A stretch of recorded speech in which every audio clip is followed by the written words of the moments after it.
In research, I find that truth, or at least in creating unbiased theories which are closer to truth in our assessment of reality, is best found not in choosing one extreme, but rather at the center of two extremes. For instance, the science versus religion or theology debates. Now, can one uphold scientific theories while still believing in God? The false dichotomy of an apparent debate between science and theology or religion, or more accurately, is long. Regardless, there is a central point where the truth between two extremes can be found. That is, one does not need to reject belief in God in order to accept scientific evolutionary theory, or any scientific theory for that matter. Once again, I'll say the so-called debate between science and theology is a false dichotomy purported by those who would wish to dominate the field and perhaps squelch the influence of the perceived other in this apparent debate. What's discounted as pseudoscience, or called fringe science by some atheistic scientific materialists, may have more validity than what they want you to know. So, science doesn't necessarily, and there's been in recorded history many scientists who have investigated the supernatural. Also, I would say that in doing theology, one doesn't necessarily need to cling to a supernatural worldview. There are forms and schools of theology that, such as natural theology, which doesn't necessarily apply a supernatural explanation of God. Albeit this isn't a mainstream concept, but there are schools of theology that readily welcome evolutionary theory, such as the Center for Christogenesis and those in the Teilhardian school of evolution. And I would add as well that many process theologians incorporate within their theology philosophical underpinnings and administer accepted scientific evolutionary theory within their particular theological framework.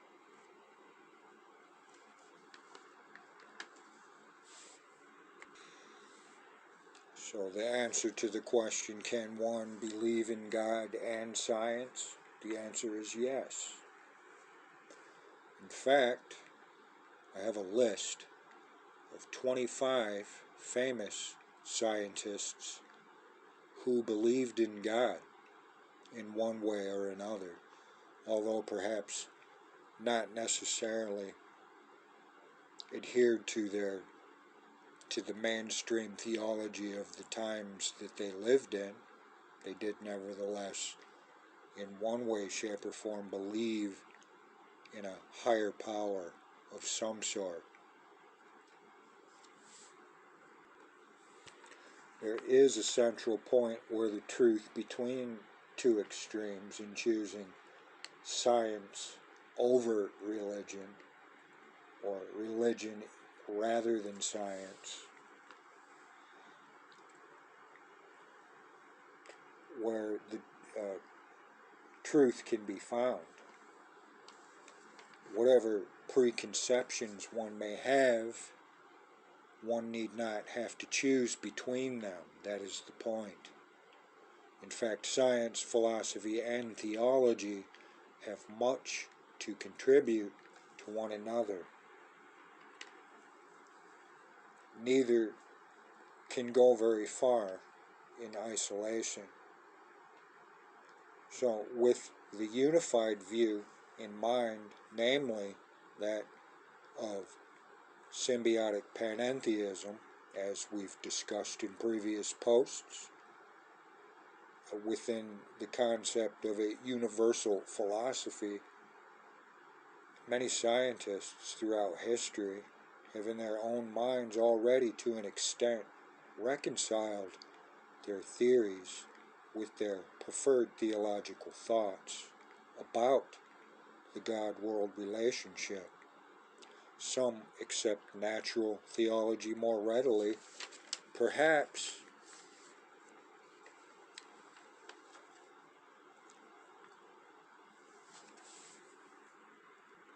and as a result of their building a natural theology,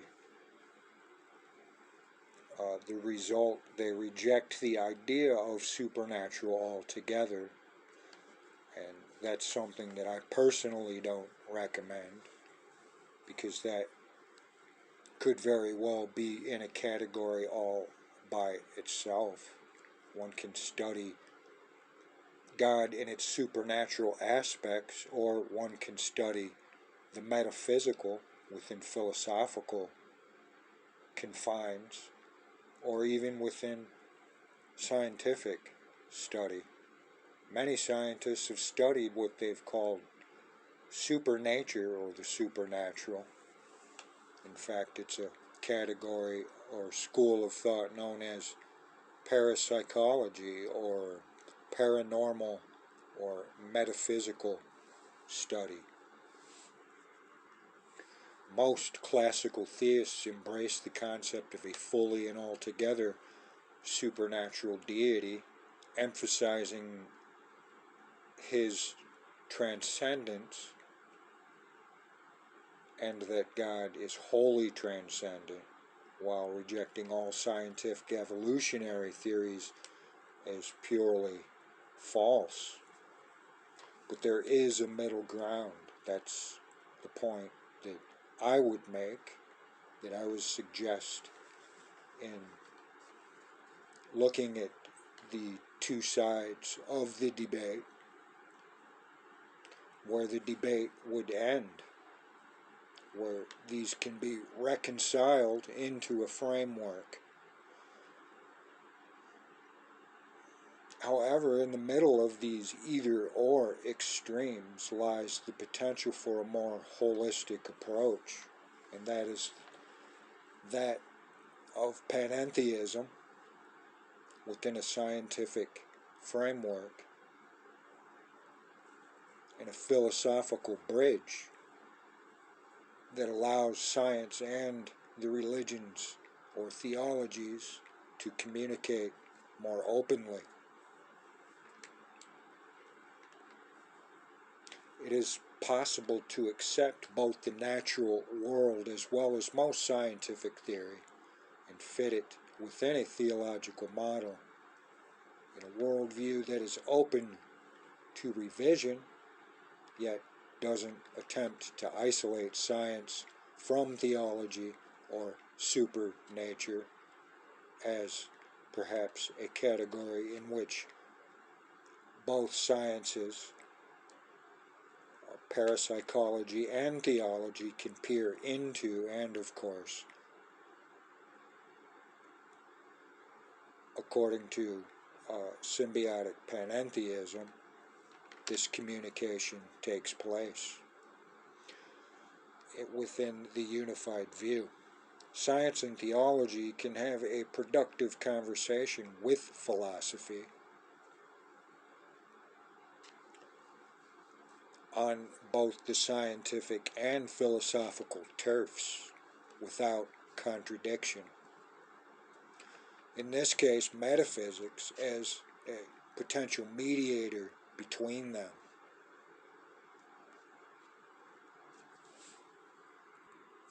A few similes given to the word supernatural: paranormal, extra-mundane, extrasensory, metaphysical, mystic, otherworldly, superphysical, transcendental, ghostly, phenomenal, and even celestial. And celestial is pertaining to the heavenly realms, which is where we get the idea of a supernatural God in classical theism, which focuses on that transcendent aspect. Without going into depth as to how or what exactly were these 25 famous scientists who believed in God, what was their theological position. We're not going to get into depth on that, but rather I'm just going to name these off so that you know that these scientists were not so inclined to reject the idea of God as many quote-unquote modern materialist scientists are presently. So the notion that science and theology do not have anything to communicate to one another at all, and each should stand within its own domain and not ever cross into the other, is absurd. So here's the list. The first on the list is Albert Einstein, and he was more privy to Spinoza's idea of the God-world relationship.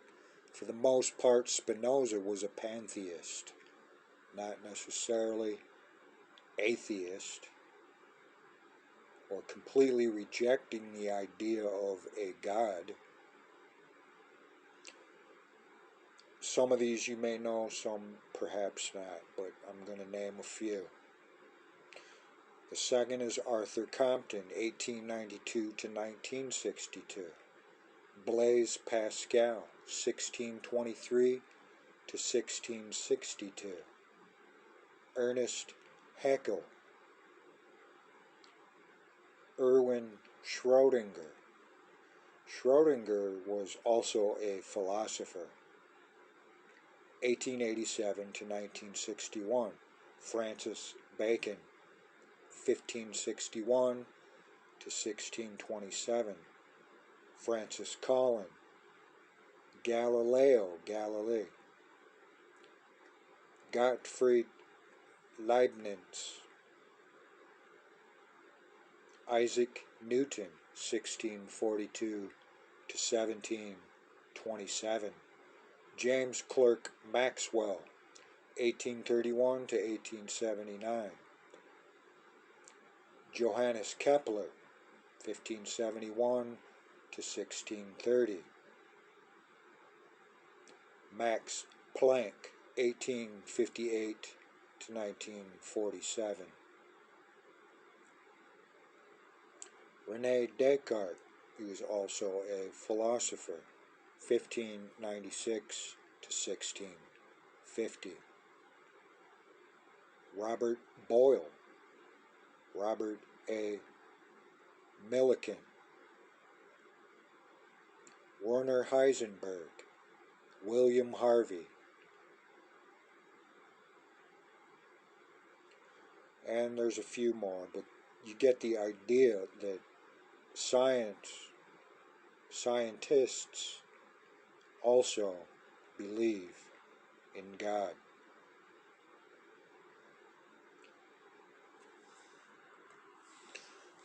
And there's an author, a scientist, that I didn't mention that I'd like to highlight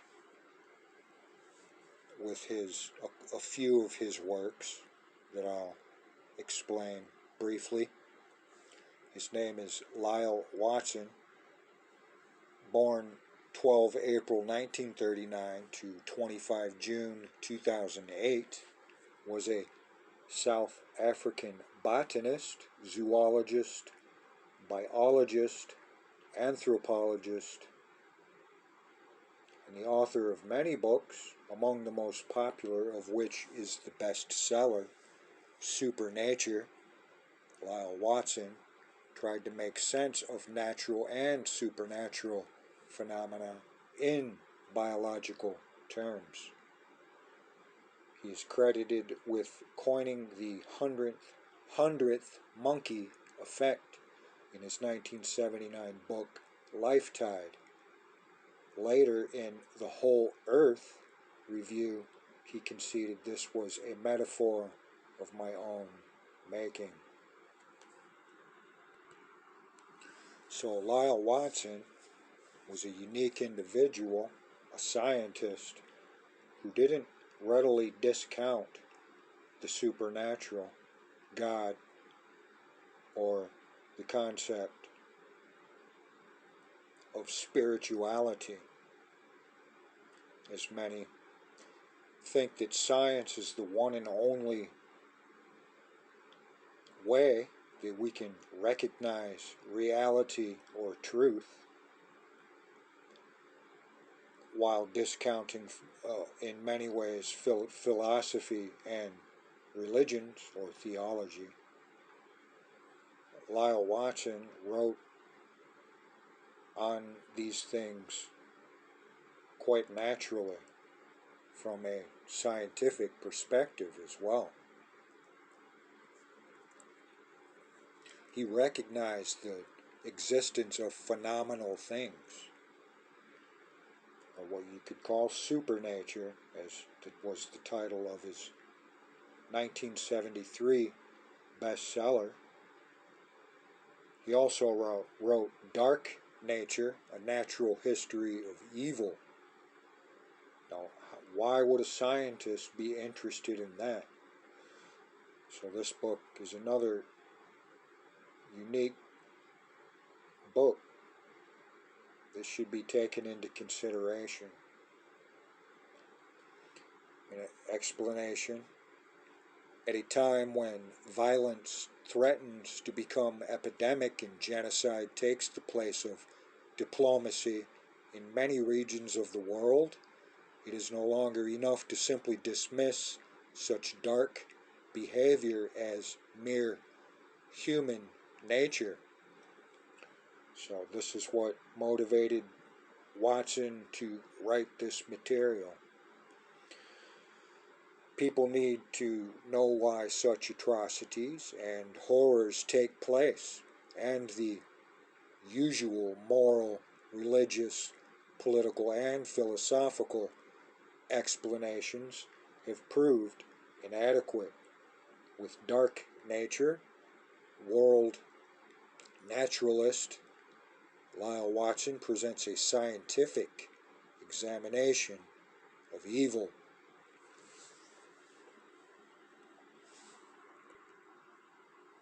Drawing on the latest insights of genetics, evolutionary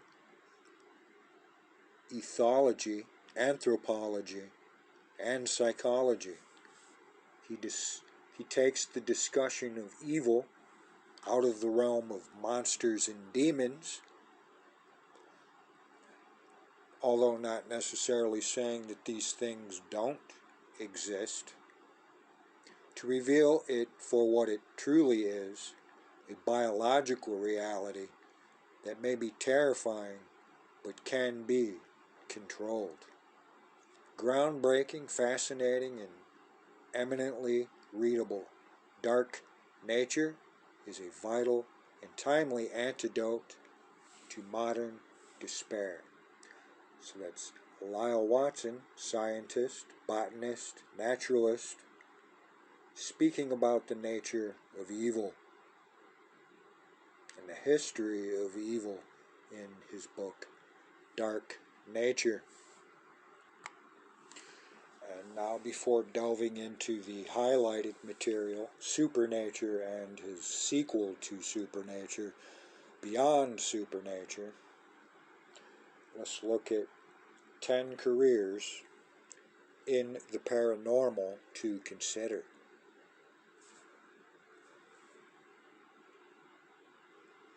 A career in the paranormal can be thrilling and intriguing for individuals interested in investigating unexplained mysteries, spreading awareness about paranormal events, and researching out of the normal occurrences. There are several career paths with varying roles and responsibilities for those aspiring to actually work in the paranormal. Understanding your professional options within the paranormal field may help you to determine if a career in this area is right for you. Paranormal refers to events, experiences, and phenomena that are outside of normal scientific understanding. So, Lyall Watson knew this, and he wrote his works, SuperNature, Beyond SuperNature, and Dark Nature, with this in mind. Outside of normal scientific understanding. And so that's the framework of his books.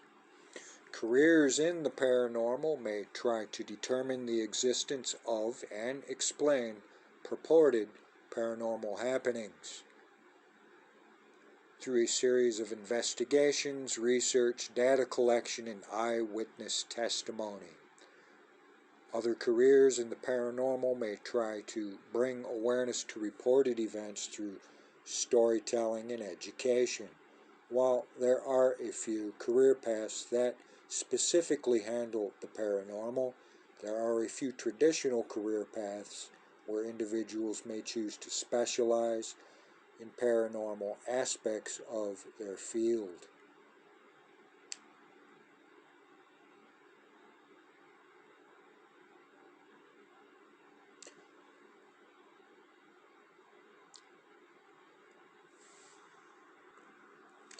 So there's a list here, but I'll focus on two to give you an idea. The career of paranormal investigator, national average salary, $43,000 a year. Primary duties: these investigators conduct research and collect evidence to determine and explain the cause of unexplained or paranormal events. They may work with individuals who believe they are experiencing a haunting or other paranormal event, such as possession, and typically conduct interviews to understand the situation, spend time in the affected area, use technology and specialized equipment to perform tests, and recommend spiritual or medical treatment when necessary.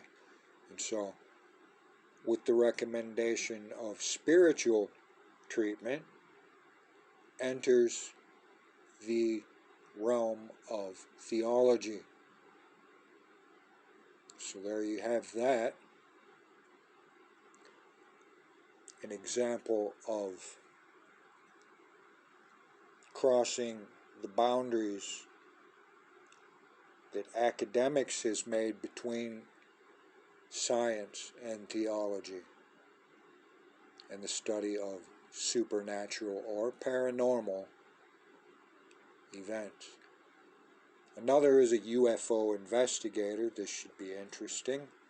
Primary duties: these individuals are often scientists who investigate UFOs.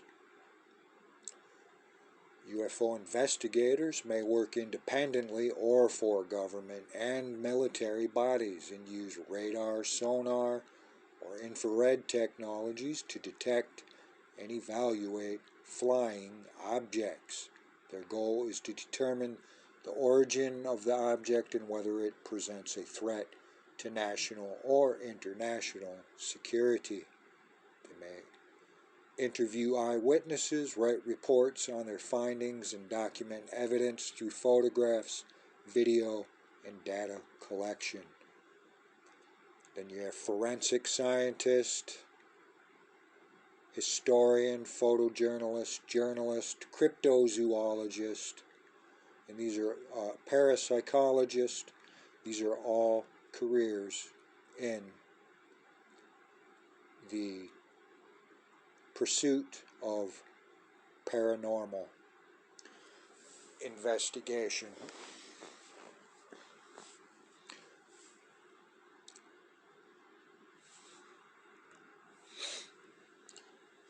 I'd like to read this article from Scientific American magazine, actually. Brilliant scientists are open-minded about paranormal stuff, so why not you? I mentioned a fact. I stumbled on an Alan Turing exhibit in the Science Museum in London. The pioneering computer theorist was a believer in telepathy or mind reading. Turing was apparently impressed by the card guessing experiments of J.B. Rhine. Then last weekend I learned that a prominent scientist whom I once interviewed had had a vivid vision of the violent death of his child shortly before it happened. An example of clairvoyance. Serious scientists aren't supposed to believe in paranormal phenomena, supernatural, or God, sometimes called psi, P-S-I, and yet some serious scientists do. I thought it would be fun to list a few, starting with ones who, like Turing, have passed into the great beyond. Psychologist William James served as the first president of American Society for Physical Research, which investigated paranormal phenomena, including ghosts. So it isn't necessarily relegated to science fiction or Hollywood movies.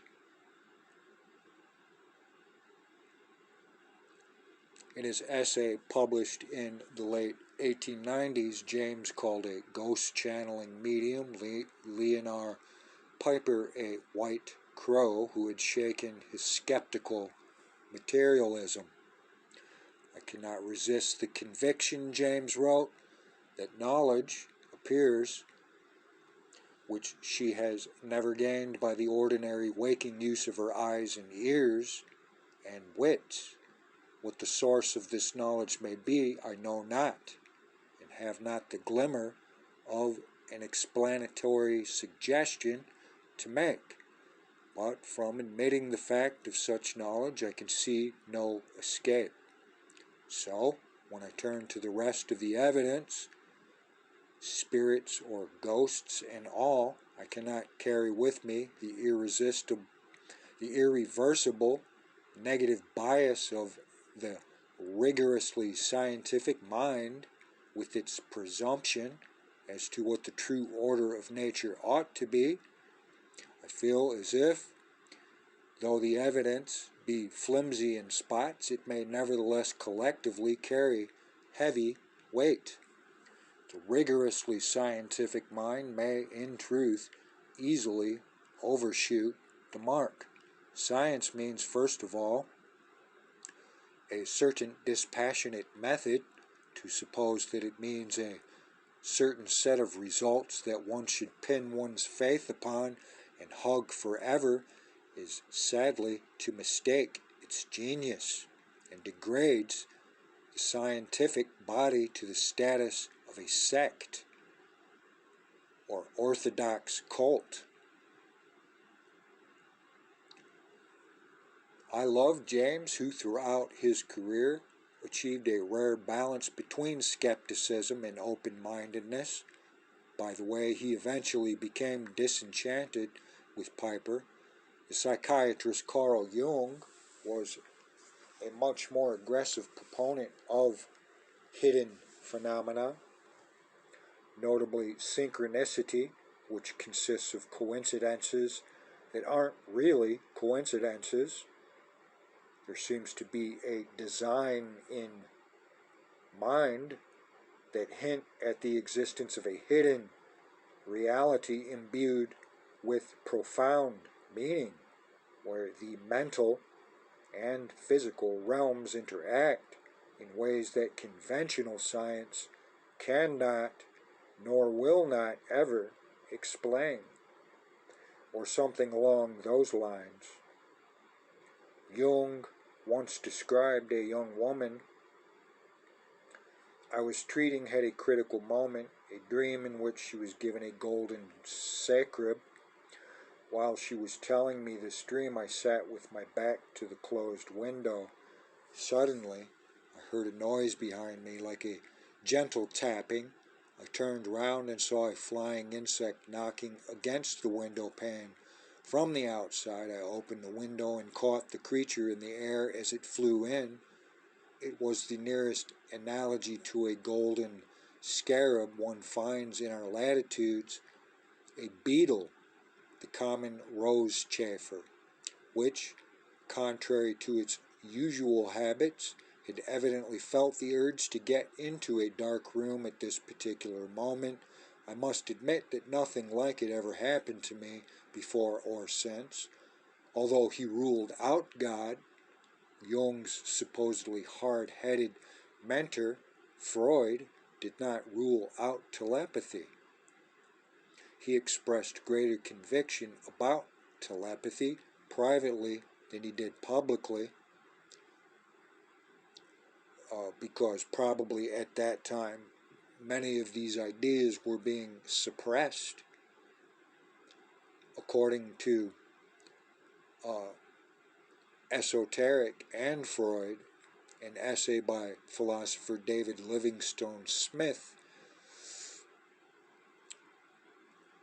Freud believed that he had communicated telepathically with his daughter Anna, a colleague Sandor Frenetzi, but Freud dissuaded Frenetzi from publicly reporting on the experiences.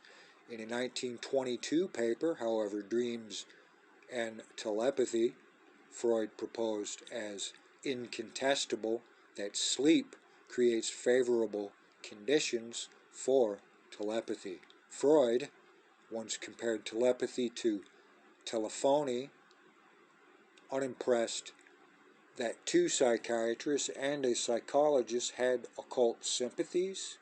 How about the Nobel-winning quantum theorist Wolfgang Pauli? After a nervous breakdown in 1932, Pauli sought treatment from Jung, who convinced the physicist that his dreams were packed with synchronistic significance. As quoted by the religious scholar, Pauli wrote to a colleague that, quote, "We must postulate a cosmic order of nature beyond our control, to which both the outward material objects and the inward images are subject." He also postulated that synchronicity might stem from some quantum effect that weaves meaning into the fabric of nature.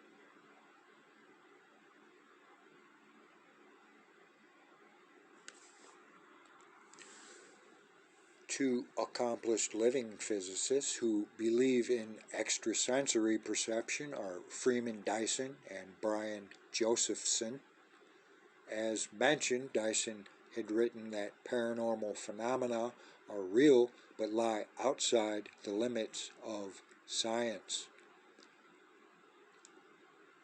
No one has produced empirical proof of psi, he suggested, because it tends to occur under conditions of strong emotion and stress, which are inherently incompatible with controlled scientific procedures or objective science within a materialistic paradigm.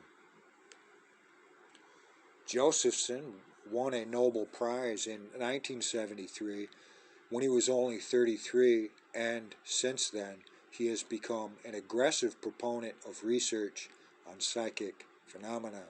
Yes, I think telepathy exists, he says.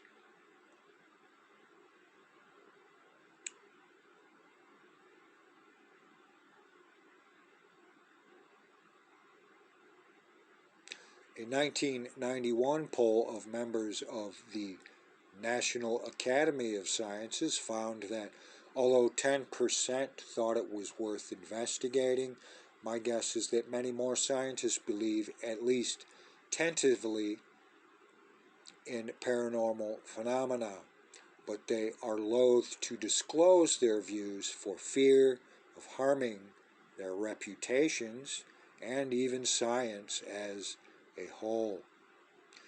It seems as though the materialist mechanistic paradigm has taken hold.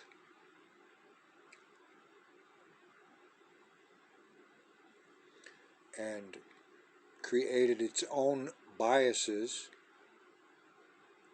against these phenomena.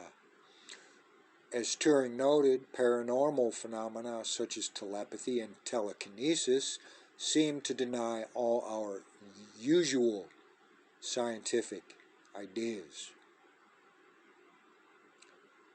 How we should like to discredit them. Unfortunately, the statistical evidence, at least for telepathy, is overwhelming.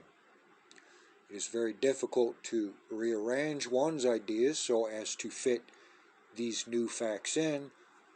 Once one has accepted them, it does not seem a very big step to believe in spirits, ghosts, or bogies.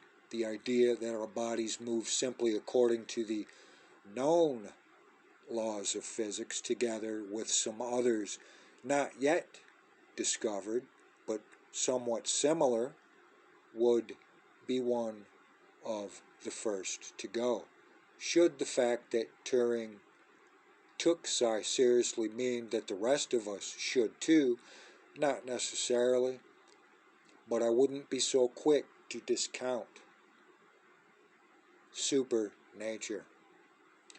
Brilliant scientists believe in lots of things for which there is no evidence, like multiverses and superstrings and, yes, God. I'm a psi skeptic because I think if psi was real, someone would surely have provided irrefutable proof of it by now. But how I wish that someone would find such proof. Unlike the boring foregone conclusion of the Higgs boson, the discovery of telepathy or telekinesis would blow centuries of accumulated scientific dogma sky high. And perhaps that is what mechanistic, atheistic, materialistic science is afraid of. Their scientific dogma would no longer exist.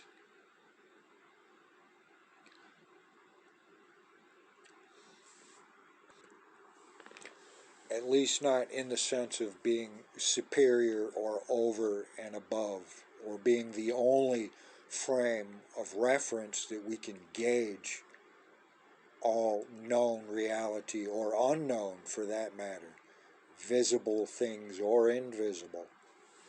And I think that's where metaphysics takes its hold, along with the idea of the supernatural, which I'm not so quick to discount. The transcendent aspect of panentheism, which is classical theism, solely focuses on the supernatural aspect of the Godhead or God.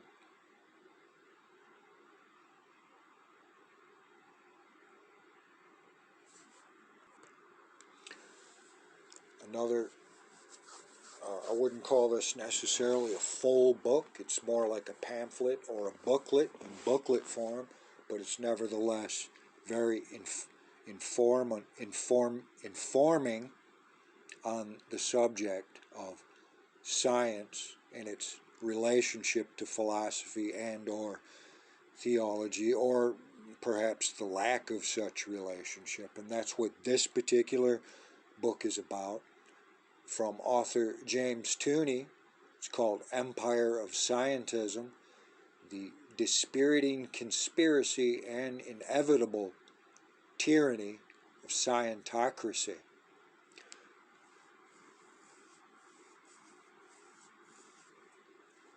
So, with the lack of a unified view, the empire of scientism has exalted itself above the other academics, such as theology or philosophy. All you need is just trust the science, they say. Just trust the science, listen to the science. But what of theology and philosophy? And so why do we have all this fragmentation? Why? Because there's no unified view. So the concept of a universal philosophy that integrates science, philosophy, theology, religions, and spirituality is necessary if we are to move forward. Otherwise, we are regressing, or we're denouncing, or we're reducing. We're not building on what we already have. We are dismantling. So an explanation of this book, Empire of Scientism, the Dispiriting Conspiracy and Inevitable Tyranny of Scientocracy, author James Tunney. We are in danger of ceding power to a centralized cadre of bureaucrats, business, and billionaires who assume authority to exercise power as they wish, believing they know better. The materialist paradigm has given rise to an ideology of scientism, which could be seen as a religion, an idolatry of technology, and an instrumentality of networks, webs of control, and surveillance that is shared by communists and capitalists alike. Scientism is the expansion of science beyond appropriate boundaries to become an exclusive dogma, to the detriment of philosophy and theology. Hitherto, separate and competing forces are coalescing in a community based on application of science to governance.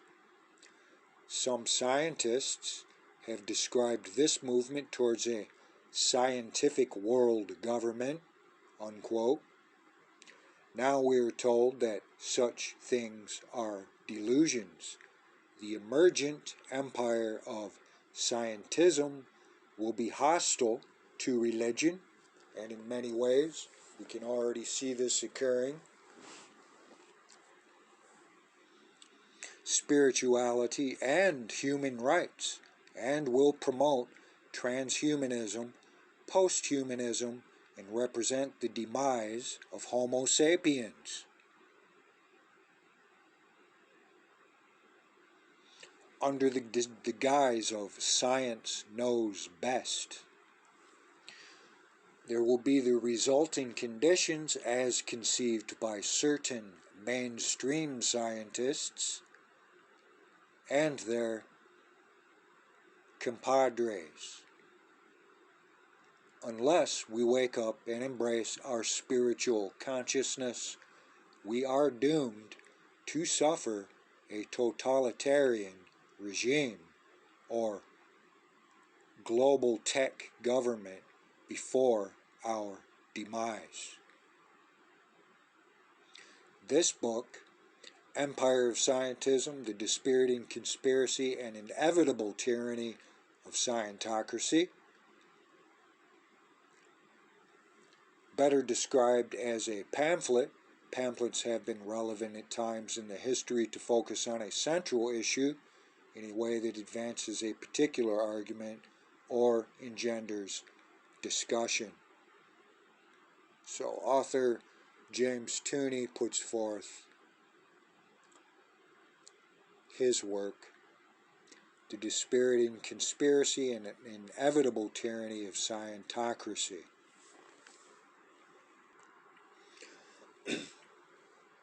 Now back to Lyall Watson and his bestseller SuperNature. I'm going to read through the table of contents to give you an idea of what the areas in which he focused on. From a scientific perspective, he studied the best way that he thought supernature or the supernatural or phenomenal aspects of reality, which many materialist scientists reject outright because of their scientocracy and their conspiracy against the phenomenal or supernatural or even God. Science wants to become its own God, in other words. So the contents, in part one, he discusses the cosmos, cosmic law and order, man and the cosmos, and the physics of life. Part two, he discusses matter, mind over matter, psychokinesis, willpower, the aura, poltergeists. In chapter 5, he discusses matter in magic, alchemy. In part 3, he discusses the mind.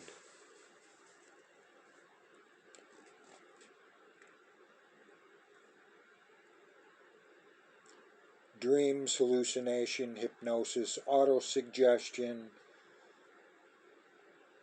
phrenology, physiogeny,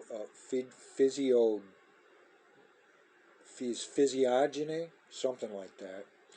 Can't get the pronunciation. Telepathy, intuition, clairvoyance, and witchcraft even he discusses. The cosmic mind. Part 4, he discusses the nature of time. Precognition, time, ghosts, exobiology. So that's the book SuperNature. And to read part of the introduction, quote, "Science no longer holds any absolute truths. Even the discipline of physics, whose laws once were unchallenged, has had to submit to the indignity of an uncertainty principle. In this climate of disbelief, we have begun to doubt even fundamental propositions, and the old distinction between natural and supernatural has become meaningless. I find this tremendously exciting. The picture of science as a jigsaw puzzle with a finite number of pieces that would one day all be slotted neatly into place has never been appealing. Experience indicates that things are not like that at all. Every new development in the microscope reveals further minute detail in structures once thought to be indivisible. Each enlargement in the power of the telescope adds thousands of galaxies to a list already so long that it is meaningless to all but mathematicians. Even research into what once seemed to be simple behavior patterns has a way of going on forever. 50 years ago, naturalists were content with the observation that bats catch moths. Then came the discovery that bats produce sounds inaudible to the human ear and use echoes to locate their prey. Now it appears that not only do moths have soundproofing, but that they have ears specifically designed to listen in to an approaching enemy transmitter. To counter this advance, bats developed an irregular flight path, which confused the moths until they in turn came up with an ultrasonic jamming device. But bats still catch moths, and it can only be a matter of time before research discovers the next development in this escalating drama of nature. All the best science has soft edges, limits that are still obscure, and extend without interruption into areas that are wholly inexplicable, on the fringe, between those things that we understand as normal occurrences and those that are completely paranormal and defy explanation. This is the entrance of supernature and or metaphysics, are a cluster of semi-normal phenomena between nature and the supernatural, are a host of happenings that I choose to describe as supernature. It is with these go-betweens that this book is concerned. In the course of a fairly Catholic education in most of the life sciences, there have been many moments when the syllabus brushed up against something strange, shied away, and tried to pretend that it hadn't happened. Those loose ends have always worried me and have now accumulated to a point where I am forced to go back and attempt to pick some of them up and try to relate them to the rest of my experience. Viewed together, they begin to make some kind of sense, but I must emphasize that this is very much a beginning and in no way a definitive study. I am resigned to the fact that my synthesis goes far beyond the bounds of established practice that many scientists will find it outrageous, while at the same time it does not go nearly far enough to satisfy believers in everything esoteric. This is what bridges are about. I hope that there can be some kind of meeting in the middle. The supernatural is usually defined as that which is not explicable by the known forces of nature.